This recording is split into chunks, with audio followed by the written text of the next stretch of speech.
Good morning. Good morning. It's Thursday, it's July 18th, and let me just start off by saying we're wearing kind of slightly different microphone setup today. Not that really matters, but just if you can hear us, just comment, just to be doubly sure. Otherwise, it's just us kind of going. Today it's quite dull and grey again outside this morning. It's not cold there again, but the good news is that we won't see as much rain as we saw yesterday across today. A few showers right in places, but it should be generally dry, and we might even see some sunshine break through. And I just said to Elaine just before we went live that yesterday actually turned out to be not bad at all. To be fair, yesterday evening yesterday evening was fab. It was good, in fairness. Some very heavy rain right in the middle of the day, as the forecast did suggest, and it did turn out to be quite nice. We've a busy one today on the programme. We'll give you details on what's coming up in a few moments, but first a quick look on the front pages of today's papers. Irish Independent, tax cuts back on the cards, but pensioners set to lose out. Tax cuts for middle income families are back on the table ahead of Budget 2020, says the Irish Independent today. Minister for Finance Paschal Donohoe was advised he has to counteract rising wages, but his senior advisors see little scope for increases to the old age pension or to social welfare payments in the coming year. Interesting one in the Irish Independent today. Now, I do think this is something that if the tables were turned on this, there'd be a lot of fuss made about it. But Claire Daly has apparently hired the son of Mick Wallace to be her assistant in her EU office. So she's hired the son of Mick, who's her close political ally, obviously, as a taxpayer-funded European parliamentary assistant, which is an interesting one. I do think if that happened in one of the bigger parties, Claire Daly and Mick Wallace would have a whole lot to say about it.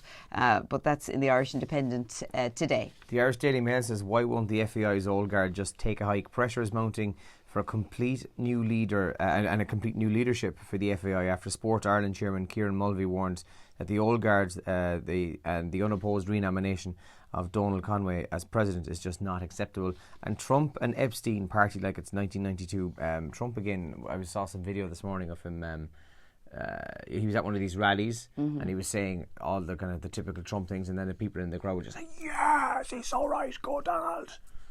That stuff. Crazy, yeah. And a lot of it's to do with the comments he'd made last week about some of the people and their ethnicity in the, I was going to say the Shannon in Congress. I was going to say the Shannon there, you know what I mean. If you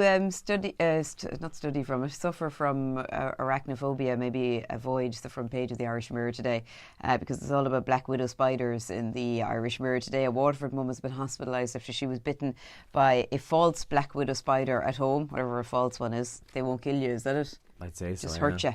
But spiders have been terrorising some homes in the Waterford and the South Kilkenny region, according to a report on WLR FM yesterday. It's led to a number of serious blood infections for some victims, which sounds horrible. So that's in the Irish Mirror today.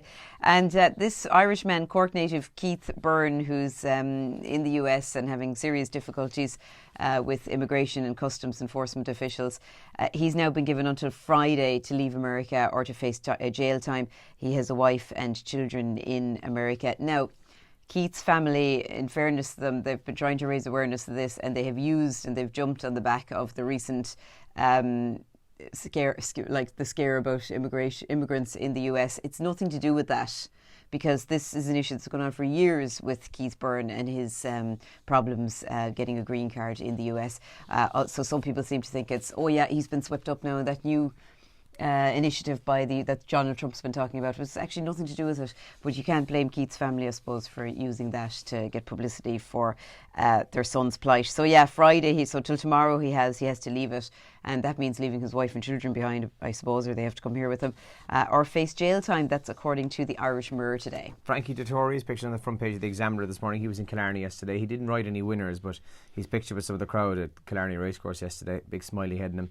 And fines of €500 for excess water usage. Households face charges if they exceed 213,000 litres, the threshold that they've set. And judge rules citizenship applicants can't leave is another story there. A shock High Court ruling that anyone applying for citizenship must not leave the country at all in the year before their application, which could impact thousands of people. That's also in the Examiner this morning as well. A couple of big sports stories trending today. Steve Bruce has been officially named as Newcastle's new manager. Fans there aren't too happy about that, so a lot of people venting their anger online. And Dundalk won on penalties last night. They progressed to the next stage of the Champions League. It finished up 0-0, I think, after the 90 minutes, so went to penalties. Oh, it would have gone to extra time first, right? Would have, yeah. And then penalties. And Love Island, Andy. Greg, going down well with people? Yeah, the Limerick lad, yeah. A lot of people talking about him this morning online. Seems like a nice fella. I think Greg and Maura had a date. They did, yeah. He took her on a date, yeah. Okay. He was allowed to take 2 people, so he took Amber first and then he took you one. Okay. And he only took her, I think, he said, just to kind of get the load on the place. Oh, yeah.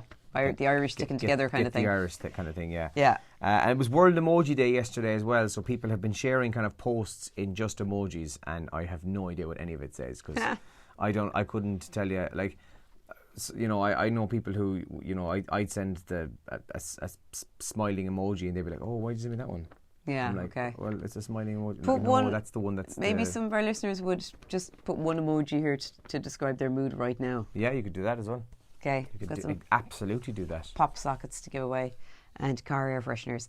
Today as well, we've got a nice prize to give away today. A pair of tickets to the Kerry Donegal Super 8s game this Sunday in Croke Park. So we'll give you details on how you could win those tickets as well later today here in Radio Kerry. That's coming up on the programme this morning.